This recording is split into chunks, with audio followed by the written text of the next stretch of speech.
A black man is thrown out of a hotel because of his skin color, but when he returns the next day and hands the manager his business card, everyone is shocked. "I'm sorry, sir, but we don't have any rooms available for you," Flavia said with a dry smile, her eyes darting up and down the man in front of her. Anselmo, with his dark skin and simple clothes, didn't hesitate. He stood his ground, feeling the weight of Flavia's gaze, which carried more than just judgment.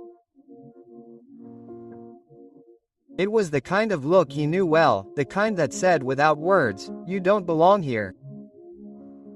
"I made a reservation," Anselmo replied calmly, holding up the confirmation slip he had printed hours earlier. Flavia, however, didn't bother looking at the paper. She shook her head slowly, as if she were dealing with an awkward situation. "Sir, our hotel doesn't usually accommodate this type of guest," she began, but her voice trailed off, as if she were choosing her words carefully.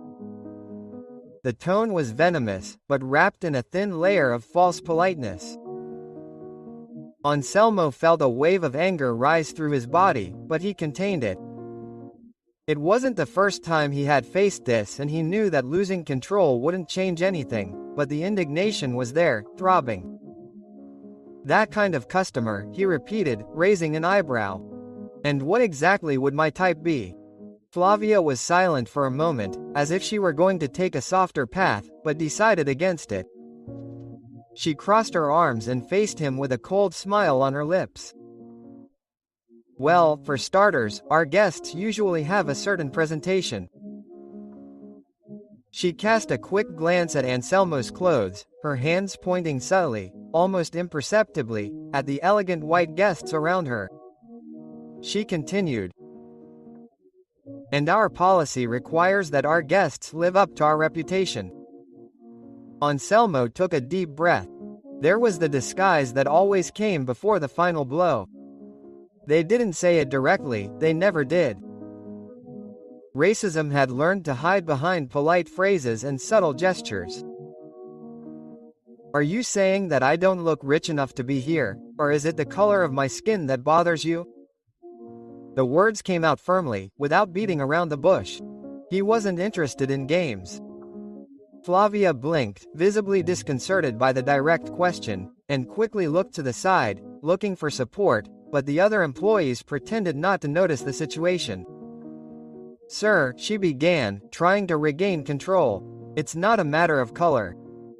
We're just used to dealing with a certain level of customer." Quote. Anselmo let out a bitter laugh. He'd heard that before, from different mouths, in different situations, but always with the same weight. "I get it. And that level is white enough, right?" Quote. The silence that followed was sharp. The eyes of the few guests who had noticed the interaction turned to the reception. Flavia swallowed hard, trying to keep her cool. Before she could respond, a tall, impeccably dressed man with a stern look approached. It was Emerson, the hotel manager.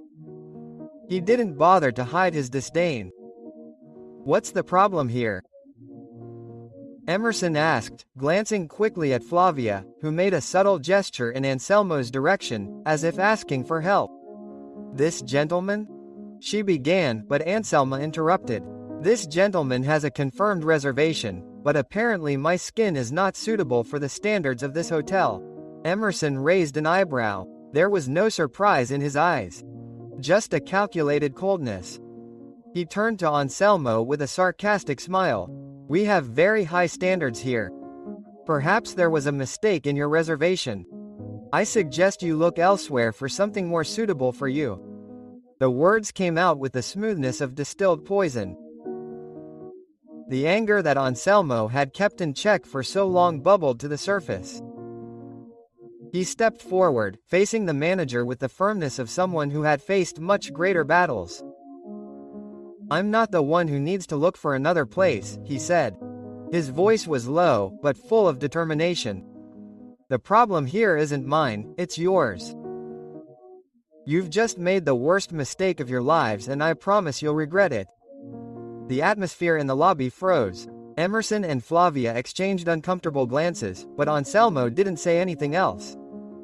He turned and walked out the door, while the curious murmur of the guests grew in the background. Anselmo walked out the hotel doors without looking back, the sound of his footsteps echoing in the tense silence that had settled in the lobby. Outside, night was slowly falling, but the pressure inside him only grew. Indignation boiled in his veins, but he kept control. It was something he had learned from a very young age. In a world that judged him by the color of his skin, he had to be stronger, calmer, more resilient, but that didn't mean he would accept what had happened. As he walked through the busy streets of the city, a thought echoed in his mind. How could things be so the same after so many years? He had grown up in a world where doors were closed in his face, where looks of contempt were the norm. And even after conquering therefore, there he was being treated like a nobody. The scene in the lobby kept replaying in his head. Flavia and Emerson's expressions, their icy and condescending tone, as if he were invisible, as if he had no right to be there. But he knew what to do and he would do it the right way. Anselmo made a phone call. It was time to let the gears of destiny start turning. The next morning, Flavia arrived at the hotel as usual. Impeccable as always. Her heels echoed on the shiny floor of the lobby as she walked across the room with the same air of superiority she had displayed the day before. But there was something different in the air. The mood seemed heavier, as if something was about to happen, something she couldn't identify. She had barely settled into the reception area when Emerson appeared, his face rigid. "Good morning, Emerson," Flavia greeted, but her supervisor didn't respond immediately. He was looking around with unusual tension. "Did something happen?" she asked, trying to appear unconcerned. Emerson stared at her for a moment, hesitating. He seemed about to say something, but then stopped. Something was wrong and she could feel it. "Just do your job today, Flavia," he said dryly. "We're going to have a busy day." Flavia tried to probe further, but Emerson had already walked away, heading toward the management office. She felt butterflies in her stomach, but forced herself to ignore them. Everything would be as usual, she thought. However, what Flavia and Emerson didn't know was that things were far from being as usual. Meanwhile, on the other side of town, Anselmo was sitting in a modest cafe, talking to Vera, the hotel maid who had witnessed the scene the night before in the lobby. She had treated him with respect and that hadn't gone unnoticed. He knew how to recognize when a person was genuine in their kindness, something rare in the world he lived in. "They said that place wasn't for me. I didn't imagine they would go that far," Anselmo began, cutting the silence as he stirred his coffee cup. Vera, who was sitting across from him, looked disconcerted. She had spent the previous shift listening to her colleagues' gossip about what had been thrown out of the hotel. Little did she know until that moment the real impact of those actions. "Did you make a reservation?" she asked, still surprised. "How come they didn't let you in?" Anselmo let out a light, humorless laugh. "It wasn't about the reservation, it never was. For them, I would never be enough. No matter what I say or do." He paused, staring out the window as if trying to find the right words. "It's not the money, it's the color." Vera felt her silence, feeling the weight of what Anselmo was saying. She knew how cruel the world could be. Watching Anselmo go through that brought back bitter memories of difficult times she had also experienced. "And what are you going to do now?" she asked, genuinely curious. Anselmo didn't seem like the type to let something like that go. He looked at her with a mysterious glint in his eyes. "I'll let them learn a lesson the hard way, but first I want to see how far their pride goes." That day, the hotel lobby was busier than usual. Guests came and went, and Flavia could barely keep up with so many tasks at once. Something was nagging at her, as if an imminent disaster was lurking. She wondered what Emerson had meant earlier, about the busy day. It was then that she saw Anselmo again. He was standing in the entrance, but this time something was different. He was no longer wearing the simple coat and worn shoes from the day before. Now, Anselmo was impeccably dressed in a sleek black suit and shiny leather shoes.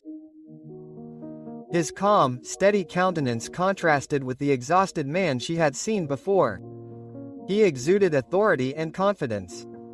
Beside him, a man in a dark suit, with impeccable posture and a steady gaze, accompanied him. The two walked through the door, and this time, no one tried to stop them. Anselmo seemed to no longer need permission. The impact of his presence was undeniable. Flavia felt her heart race. The contrast between the man in front of her and the poor old man she had despised the day before was almost unbelievable. It was as if she were looking at another person. The man next to Anselmo handed Emerson a card, who immediately recognized the symbol at the top of the paper. The supervisor's face lost its color. Flavia watched from a distance, feeling her stomach churn. "Mr. Anselmo." Emerson tried to speak, but the words died in his throat. Anselmo remained silent, staring at him with a disturbing calm, as if he had been waiting for this moment. His piercing gaze made Emerson sweat as the weight of the situation finally fell upon him. Flavia, still processing what was happening, began to put the pieces of the puzzle together. The man they had treated like nobody the day before was now dressed like someone of great importance. What was going on? Who was that gentleman, anyway? Emerson, still visibly shaken, stepped away from the counter, motioning for Anselmo and the man beside him to follow him to a private room, away from the curious eyes of guests and staff. Flavia, who had been watching everything from afar, felt a wave of panic. She didn't know what was happening, but the imposing presence of Anselmo, now impeccably dressed, made it clear that something was about to change. Inside the meeting room, Emerson closed the door with a nervous click. The silence that followed was oppressive, but Anselmo seemed unfazed. He sat calmly, crossing his legs and observing Emerson for a few seconds before finally speaking. "So, Emerson," Anselmo began, his voice soft but loaded with meaning. "I would like to know if you still think this hotel lives up to its high standards." Emerson felt sweat trickle down the back of his neck. He tried to speak, but the words slipped from his mouth like sand. "Mr. Anselmo," he stammered. "I didn't know." "Didn't you know?" Quote. Anselmo repeated now with a slight but dangerous smile. "Of course he didn't know, because he didn't care to know. You made a decision based on nothing more than my appearance." He paused, his eyes boring into Emerson's. "And now you see the consequences of that decision."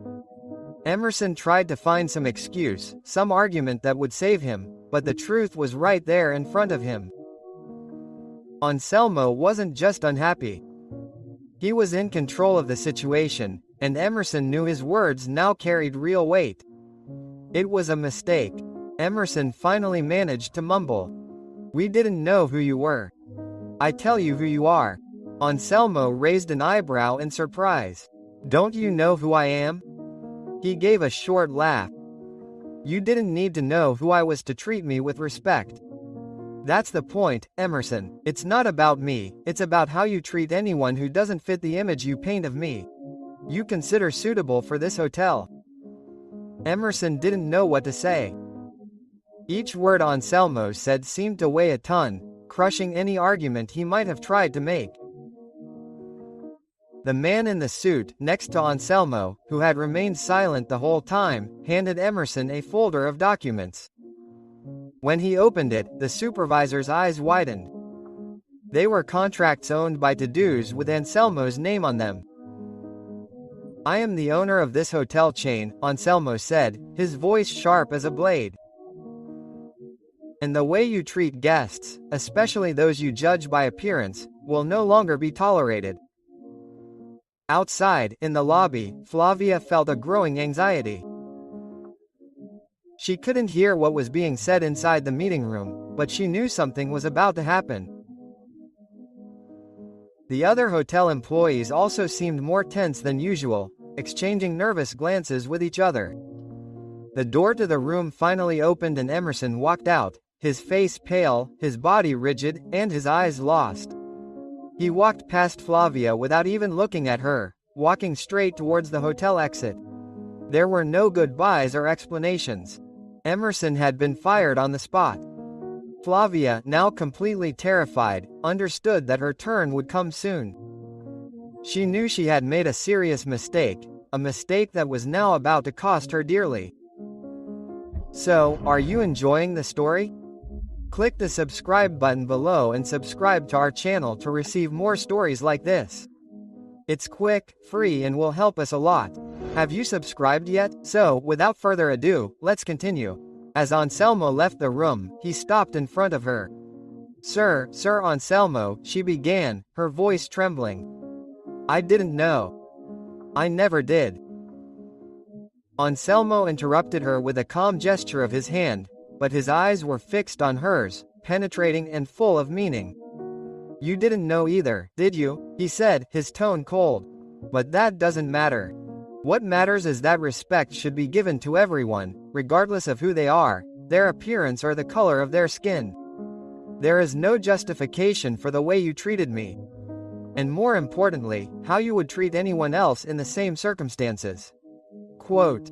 Flavia felt the words pierce her chest like sharp knives. She tried to respond, but the lump in her throat prevented her from speaking. Anselmo continued walking without looking back. The man next to him remained silent, but gave Flavia one last look before accompanying him to the exit. Hours later, Anselmo was sitting in Vera's modest living room, where he had been received with kindness and hospitality. The simple and welcoming environment contrasted with the cold and oppressive luxury of the hotel. Christian, Vera's husband, was sitting next to her with a gentle smile, although his posture showed the constant discomfort caused by the pain in his back. Anselmo had met Christian at that time, when Vera, at the end of her shift, had invited him for tea at her house. During the conversation, Anselmo learned that Christian was facing great difficulties. After a car accident years ago, he developed chronic back problems that worsened over time.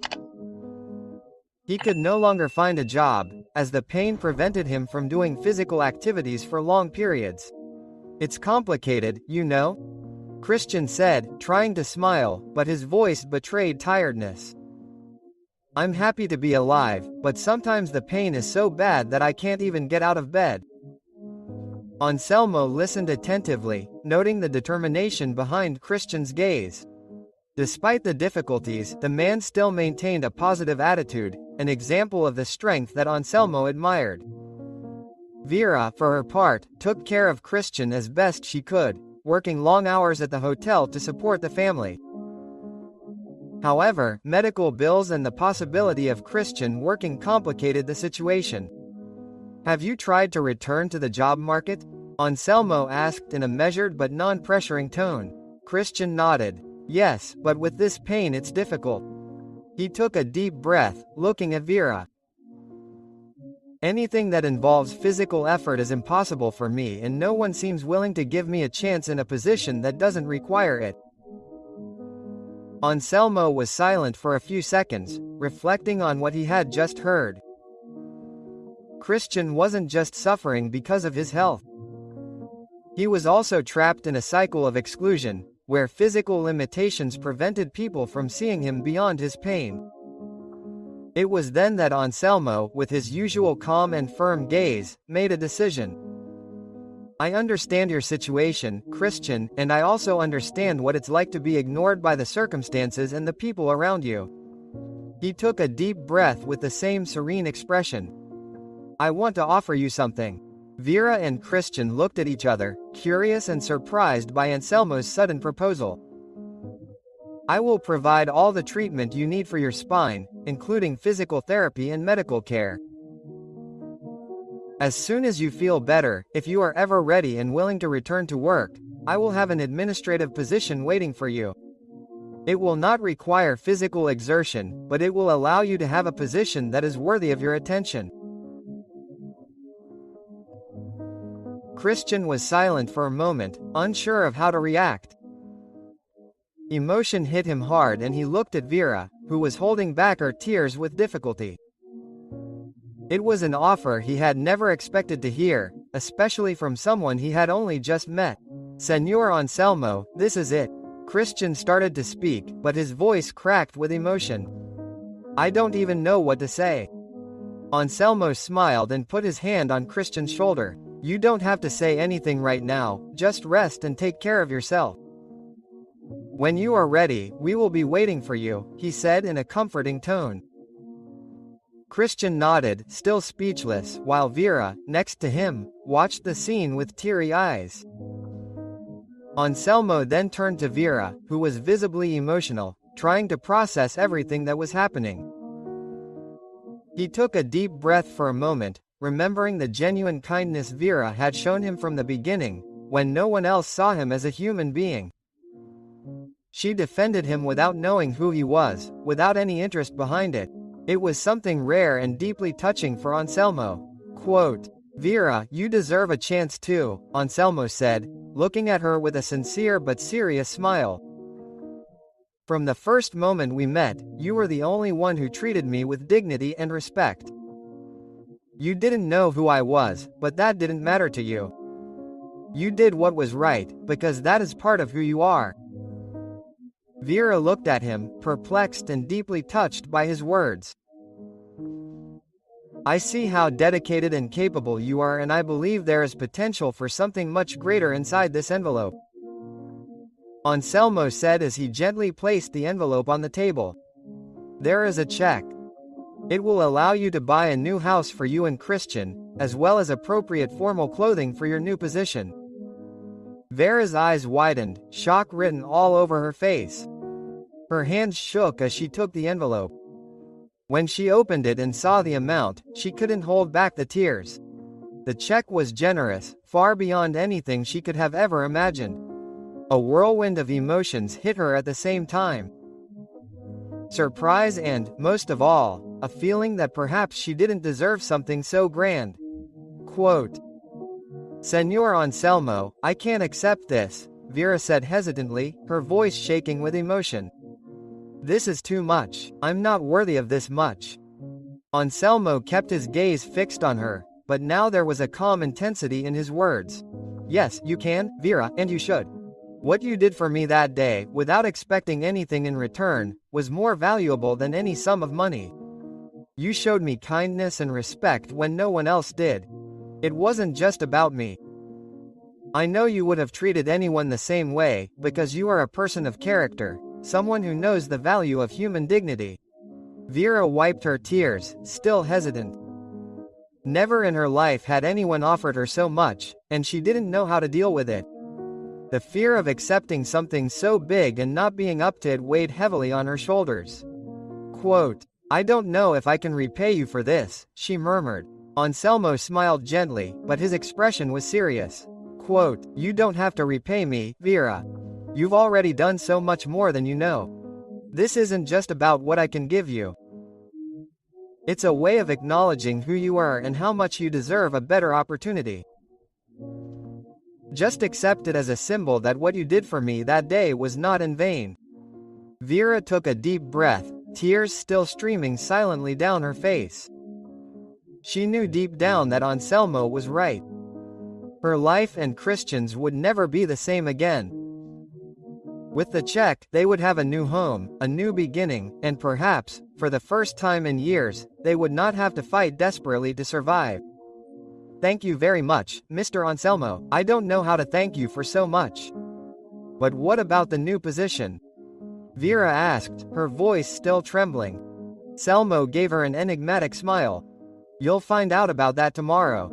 Just get ready and go to the hotel wearing something appropriate for a position of greater responsibility. Believe me, you'll like it."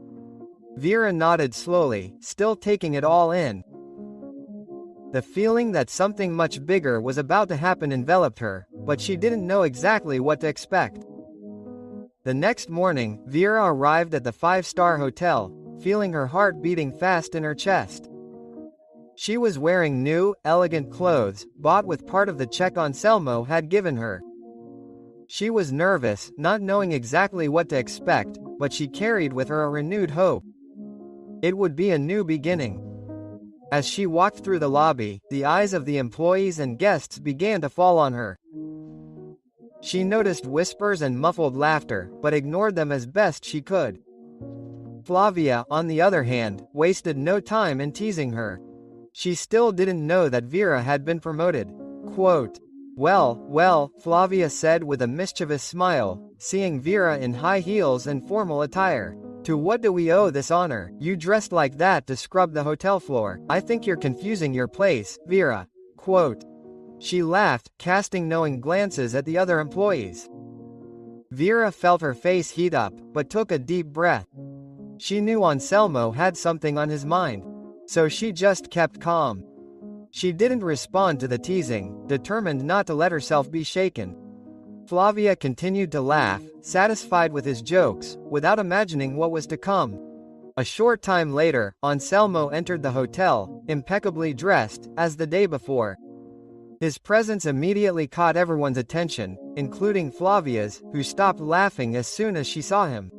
The tension in the air was palpable. Anselmo walked towards the reception desk, where Flavia was still standing. She tried to compose her professional smile, but her confidence seemed to waver under Anselmo's steady gaze. "Good morning, Flavia," Anselmo said in a cold and distant tone. "Mr. Anselmo," Flavia began, but her voice cracked. She knew she was in trouble, but she still didn't understand the extent of her actions. Anselmo stared at her for a moment, as if analyzing her every word and attitude. The silence that followed was suffocating. "The first day I was here, when I saw you dressed simply on purpose, you had an opportunity," he began, his voice calm but full of meaning. "An opportunity to treat a human being with dignity, an opportunity to show respect and empathy, regardless of who the person is, their financial status or their skin color." He paused, looking into her eyes, "and you failed." Flavia tried to open her mouth to justify herself, but Anselmo raised his hand, interrupting her. "What happened that day was not an isolated mistake, it was a reflection of who you are, a reflection of your lack of character and empathy. And I cannot allow someone with your attitude to continue representing this hotel." He took a step forward, keeping his gaze steady. "This place no longer belongs to you, Flavia. There is no room for prejudice here. There is no room for racism and discrimination." She felt the ground disappear beneath her. "What? No, please, Mr. Anselmo." She tried to explain herself, but Anselmo just shook his head. "You are fired for cause and your replacement is already here." He then turned to Vera, who was standing nearby, watching the scene with a mixture of surprise and nervousness. "Vera, you will take over as receptionist from now on." The shock on Flavia's face was evident. She looked at Vera, stunned, unable to believe what was happening. She stammered Flavia, looking Vera up and down, as if reality was finally dawning on her. "Yes," Anselmo replied. "Vera demonstrated what you could not. Respect, humility and kindness, qualities that are essential for this position. Things that you never understood." Flavia, still in disbelief, remained silent while Anselmo gave Vera an encouraging smile. "Now it's your turn, Vera. Show everyone what you can do." Vera walked up to the reception desk, feeling the pressure of taking on such an important position, but also knowing that she was capable. Anselmo walked away, satisfied with the choice he had made, but there was much more to be done to transform the hotel. The five-star hotel, once known for its opulence and exclusivity, was now breathing new life. The change began quietly, but soon became impossible to ignore. The atmosphere, which had once seemed cold and impersonal, began to exude an energy of welcome and dignity. And this transformation was the work of Anselmo. After the episode that exposed the prejudice and superficial judgment of her staff, Anselma took over as manager and began a complete renovation, not just of the hotel's walls, but of the heart of its operations. A new policy was implemented that focused on respect and inclusion. Now, all employees, from the highest manager to the lowest chambermaid, underwent rigorous training that emphasized the importance of treating all guests and coworkers equally. The results were not long in coming. Guests of different backgrounds and appearances began to frequent the hotel, attracted by the new reputation of the place, which made it clear that luxury and exclusivity did not have to be synonymous with discrimination. Anselmo oversaw everything with a watchful but discreet eye. He trusted the people he had chosen to implement these changes, especially Vera, his new head receptionist, who embodied the hotel's new values. Vera, who had once been a front-of-house employee and was underestimated by many, now stood out as a leader. She became a symbol of the change Anselmo wanted to see in the world. Her humble but determined demeanor inspired her coworkers. More than just welcoming guests, Vera treated them with genuine respect, regardless of who they were, the color of their skin, or how they dressed. If you support the fight against prejudice, write in the comments that racism has no place.